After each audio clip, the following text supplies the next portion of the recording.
Good morning, students. Class 6th A and B.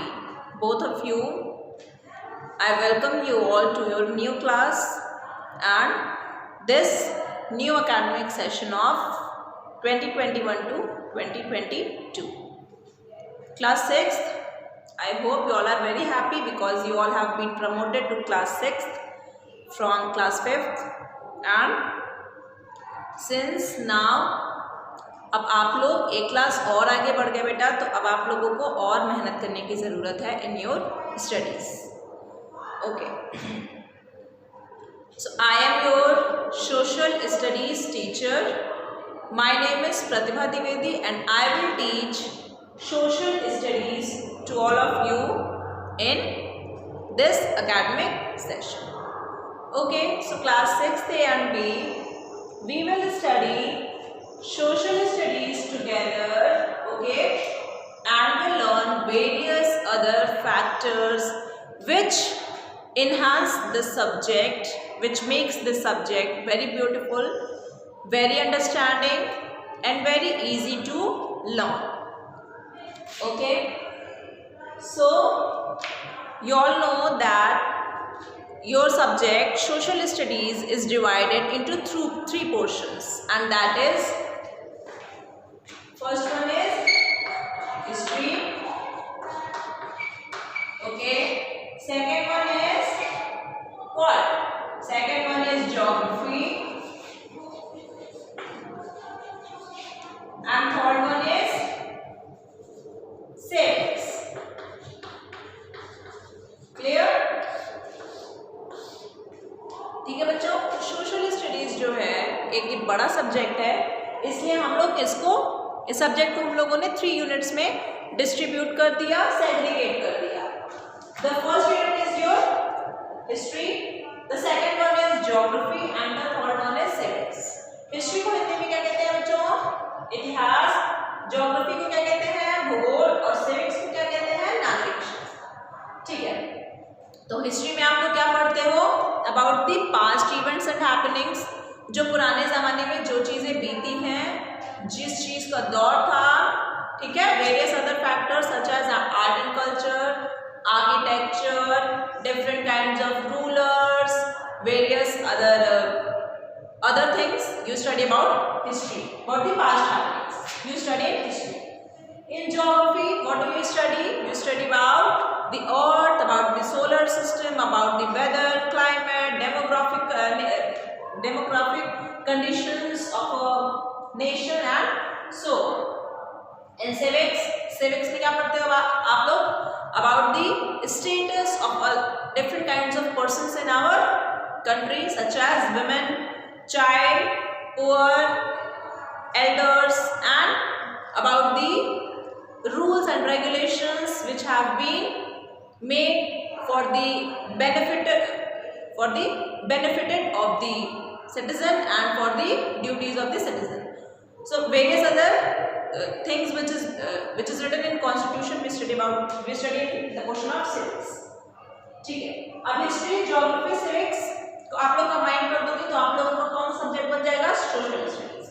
अच्छा, अब history में भी 3 तरीके की हिस्ट्री हम लोग पढ़ते हैं. ठीक है, 3 तरीके की हिस्ट्री पढ़ते हैं. द फर्स्ट वन इज, पहला कौन सा बेटा? पहला है आपका एंशिएंट हिस्ट्री. क्या है? Ancient history. सेकेंड क्या होगा आपका? Medieval history.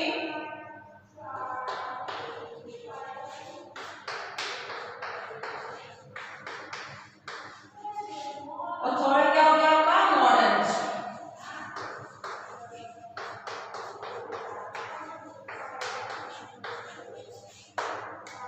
देखो, हिस्ट्री को भी हम लोगों ने 3 पोर्शंस में बांट दिया क्योंकि हिस्ट्री अपने आप में बहुत बड़ा सब्जेक्ट है. इसको एज एक यूनिट हम लोग को पढ़ने में प्रॉब्लम होगी, इसलिए हम लोग उसको 3 यूनिट्स हम लोगों ने से बांट दिया. पहला क्या हो गया? Ancient history. दूसरा हो गया मेडिवल. तीसरा हो गया मॉडर्न. एंशिएंट हिस्ट्री में बच्चों जो बहुत पुराने ज़माने में बीता, जिसके बारे में बहुत ही कम साक्ष्य मौजूद है हमारे पास. कुछ तो वो हिस्ट्री है जो प्री हिस्टोरिकल पीरियड है, मतलब जो हिस्ट्री में लिखा ही नहीं गया, जिसमें Indus valley civilisation, Harappa civilisation, ठीक है, मेसोपोटामिया, सिविलाइजेशन, ये सब चीजों के बारे में हम लोग एंशिएंट हिस्ट्री में पढ़ेंगे। मेडिवल हिस्ट्री मतलब मध्यकालीन, मतलब बीच के समय में क्या हुआ, मिड टर्म में क्या हुआ, उसके बारे में हम लोग पढ़ते हैं। एंड मॉडर्न हिस्ट्री मतलब अभी नए जमाने में जो भी हमारे इतिहास में बीता उसके बारे में हम लोग पढ़ते हैं। तो बेटा क्लास 6 में आपको पढ़ना है एंशिएंट हिस्ट्री, क्लास 7 में आप पढ़ोगे मेडिवल हिस्ट्री और क्लास 8 में आप पढ़ोगे अबाउट मॉडर्न हिस्ट्री। तो अभी आप कौन सी क्लास में हो, in which standard you are in class 6. So which history will you study? You will study about ancient history. ठीक है, चलो। तो हम लोग अपना सब्जेक्ट हम लोगों ने समझ लिया कि हमारा सब्जेक्ट आखिर है क्या। ठीक है, किसी भी चीज को पढ़ने से पहले ये समझना होता है कि हम लोग क्या पढ़ने जा रहे हैं। ठीक है, हमारा सब्जेक्ट है सोशल स्टडीज। ठीक है, सोशल स्टडीज को हम लोगों ने 3 पोर्शंस में उसको सेग्रीगेट कर दिया। First one is history, second one is geography and third one is civics.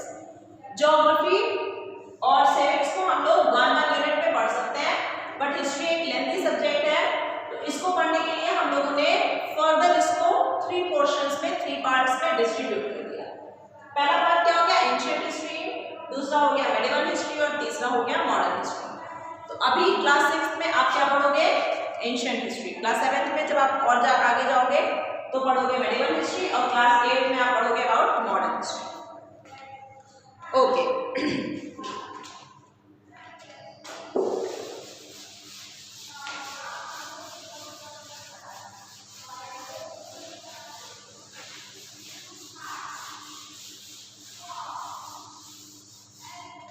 चलो। तो आज बच्चों हम अपना लेसन नंबर 1 शुरू करेंगे। लेसन नंबर 1 ये आपकी बुक। ठीक है, आपकी बुक का नेम है social science, integrated social science class 6। Okay, so this is your book and the first chapter is on the page number 5। So first of all you should open the book and open page number 5. Page number 5 सारे बच्चे open कर लेंगे और book को सामने रखेंगे and set with the pencil in your hand. अपने हाथ में पेंसिल को ले लीजिएगा, क्योंकि अगर कुछ भी इंपॉर्टेंट होगा तो I will make you underline that particular sentence. मैं आप लोगों को उसमें अंडरलाइन करवा दूंगी because this is important. Okay, so lesson number 1 का नेम क्या है बच्चों? The name of chapter number 1 is planet Earth and the solar system.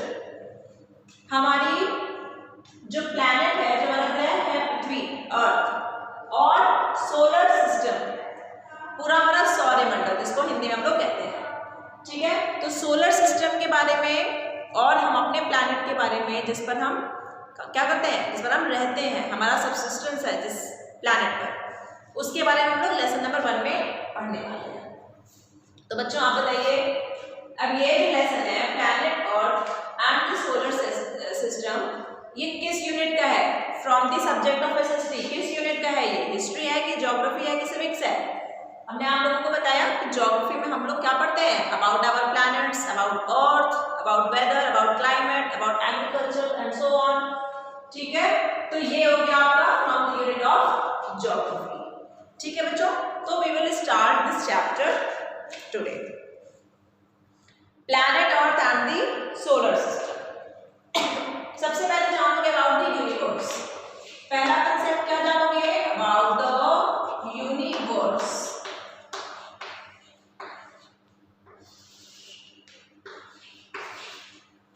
देखो, यूनिवर्स मतलब क्या होता है? हमारी दुनिया। हमारी दुनिया, यूनिवर्स मतलब सिर्फ हमारी दुनिया नहीं, पूरे अर्थ पे जो भी है, पूरा world, that is called universe, including the solar system. ठीक है, ग्रहमंडल, सौरमंडल, सबको अगर हम लोग जोड़ देते हैं तो that is called universe. So what is written, क्या लिखा है यहाँ पे? We live on earth which is a planet. हम लोग पृथ्वी पर रहते हैं और ये क्या है? ग्रह है। ठीक है, our planet is the part of the solar system. आपको पता है हमारा जो प्लैनेट है that is the part of the solar system, सौरमंडल का वो एक भाग है। अभी सारी चीजें हम आप लोगों को समझाएंगे। But the solar system is just a tiny part of the universe. तो इस पूरे यूनिवर्स का सोलर सिस्टम एक बहुत ही छोटा पार्ट है। सोचिए अपनी सोलर सिस्टम इतना छोटा पार्ट है तो यूनिवर्स कितना बड़ा होगा। यूनिवर्स में क्या क्या है, अंडरलाइन करिए इस चीज को। I told you that I will make you underline if anything is important. Okay, underline. The universe contains the stars, planets, comets, constellations, galaxies and everything else that we see in the sky. Universe में क्या क्या होता है, किन किन चीज़ों को मिलाकर के यूनिवर्स बना है? तो यूनिवर्स में होते हैं आपके स्टार्स, जिनको हम लोग हिंदी में तारा बोलते हैं, प्लैनेट्स, ग्रह, कॉमेट्स, कॉन्स्टिलेशंस, गैलेक्सीज, गैलेक्सीज मतलब तारामंडल, ढेर सारे तारों, group of stars is known as galaxies, and everything else that we see in the sky. और जो भी अदर चीज़ है स्काई में, जैसे कि मून बचाया गया, moon, sun, all the planets except all the planets including Earth, ये सब आपको मिलकर के यूनिवर्स का फॉर्मेशन करते हैं। Okay, the second thing we will study about the big bang theory. Big bang theory,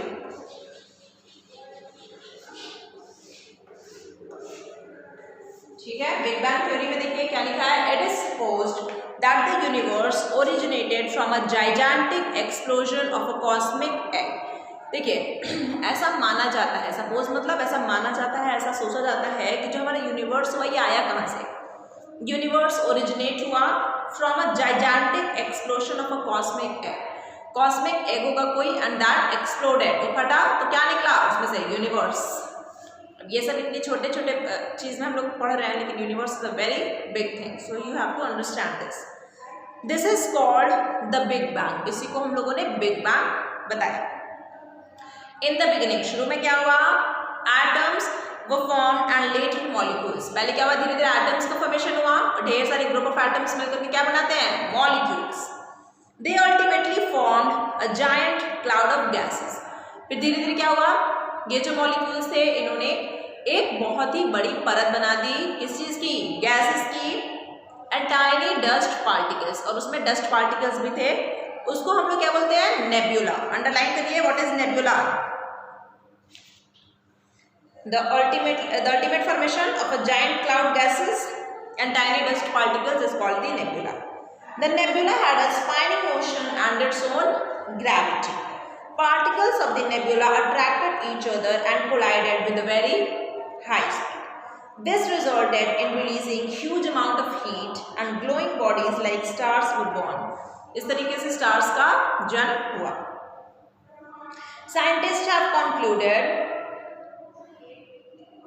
यहाँ से पढ़िए फिर से, particles of the nebula attracted each other। अब जो nebula के जो particles थे उन्होंने क्या किया, आपस में अट्रैक्टेड, जो मतलब एक दूसरे के क्या हुए, वो करीब आए, एंड कोलाइडेड, और आपस में भिड़ गए, कोलाइड हो गए, with a very high speed, बहुत ही हाई स्पीड के साथ। This resulted in releasing huge amount of energy. अब जब आपस में कोलाइड हुए तो बहुत huge amount of energy release हुई, निकली बाहर, एंड ग्लोइंग बॉडीज, और कुछ ऐसी बॉडीज जो कि अपने आप में शाइन करते हैं, चमकते हैं, जैसे कि स्टार्स, इनका जन्म होता है।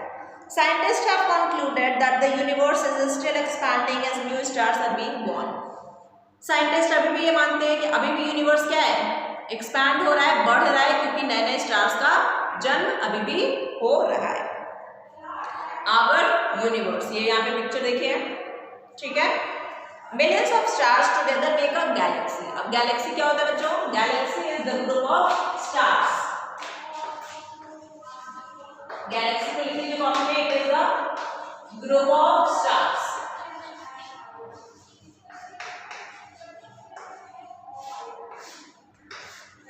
तो जब ढेर सारे स्टार्स इकट्ठे हो जाते हैं तो हम लोग उसको क्या बोलते हैं, we call it as galaxy. And several million galaxies make up a universe. अब group of stars makes a galaxy, और ढेर सारी गैलेक्सीज मिलकर क्या बना देती हैं, universe. We also belong to a galaxy and it is called the Milky Way और दुध मेखला, ठीक है। तो हम लोग भी एक गैलेक्सी से बिलोंग करते हैं और उसको हम लोग क्या बोलते हैं, मिल्की वे या फिर दुग्ध मेखला। अंडरलाइन कर लीजिए, ठीक है। अब पढ़ेंगे about stars and constellations. Third thing which we are going to study is stars and constellations.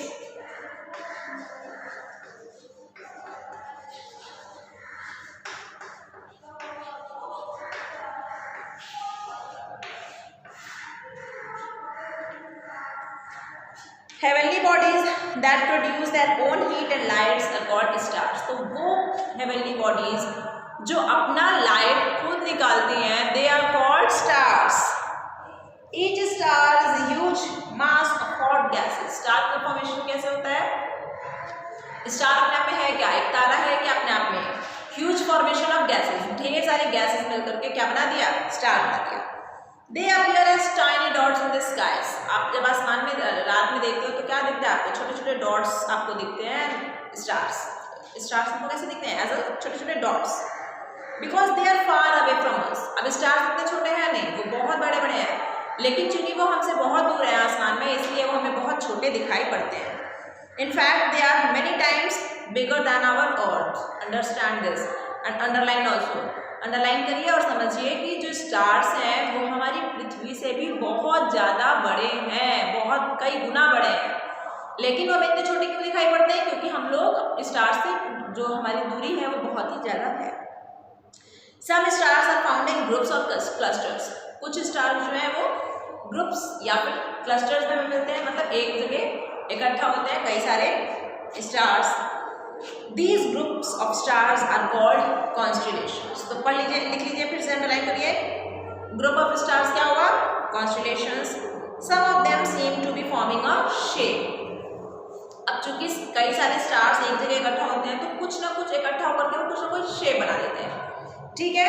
A group of stars thus forming a shape is called a constellation. तो ढेर सारे स्टार्स अगर कोई शेप बनाते हैं, ठीक है, तो to that we refer it as constellation. तो हम लोग उस चीज को constellation बोलते हैं। One of the constellations is the Ursa Major or Great Bear, underline, which can be easily recognized in the northern sky. ठीक है, तो नॉर्थ स्काई में अगर हम लोग देखेंगे तो एक constellation हमें देखने को मिलता है, that is Ursa Major और Great Bear. It is called Saptarishi in India. इसको हम लोग क्या कहते हैं भारत में? सप्तऋषि. It is the group of 7 stars that form a part of the large Ursa Major. The 2 stars at the end of this constellation are called pointers. जो 2 stars हैं इस ग्रुप के stars में, जो कि एंड में है, उसको हम लोग क्या बोलते हैं? Pointers. They always point towards the north. वो हमेशा नॉर्थ की तरफ उनका डायरेक्शन होता है। Brightest star in the north. अब नॉर्थ में जो brightest star है, जो सबसे ज़्यादा चमकता है, उसको हम लोग क्या बोलते हैं? Pole star of the north sky. सब अंडरलाइन करते चलिए। Everything is important here. It appears to remain in the same position in the sky. ऐसा लगता है कि जो पोल स्टार है वो अपनी जगह कहीं बदलता ही नहीं है, वो एक ही जगह पे टिका रहता है। It is almost directly above the north pole. North pole के जस्ट ऊपर वो हमें दिखाई पड़ता है। In India it is called ध्रुव तारा। पोल स्टार को भारत में क्या बोला जाता है? ध्रुव तारा। Ursa Major, Ursa Minor, Orion, Canis Major, Scorpio and Cygnus are some well-known constellations. तो ये ऐसे कुछ constellations के नाम हैं जिनको हम लोग अच्छे तरीके से जानते हैं। ओके, सो क्लास, अभी हमारी फर्स्ट क्लास है आज, हम लोगों ने इतना पढ़ लिया, इंट्रोडक्शन हो गया। आई होप कि आप लोग हमें अच्छे से समझ गए होंगे, जान गए होंगे that I am your social studies teacher. The chapter is lengthy and very much is left, which we will continue in the next class of our subject. क्या क्या पढ़ेंगे हम लोग? About the solar system, about the sun, about the planets, about the dwarf planets, about the earth, about the satellites, about the moon, ठीक है। इन सब चीज़ों के बारे में हम लोग पढ़ेंगे इस लेसन में। About the asteroids, meteoroids, comets, ये सब चीज़ें क्या होंगी, क्या होती हैं, आपको बिल्कुल एकदम अपने दिमाग में आपको हम क्लियर कर देंगे और आपको अच्छे से इस वीडियो को देखना है, समझना है, ठीक है, ताकि आपको कंटिन्यूअसली इस वीडियो को देखना है। ये नहीं कि आज मैम का वीडियो देख लिए, कल का नहीं देखे। अगर कल का नहीं देखोगे तो तुम्हारा क्या होगा, छूट जाएगा पिछला वाला, तो आगे का कुछ समझ में नहीं आएगा। तो ऑनलाइन मोड में भी हम लोग अच्छे से पढ़ेंगे। रेगुलर बेसिस पे वीडियोस को देखिए, अच्छे से पढ़ाई करिए, और अगर कोई परेशानी है तो आप इसी वीडियो के नीचे मुझे कमेंट करके पूछ सकते हो, ठीक है। If you are facing any problem you can comment here down in this video itself. Okay class, thank you.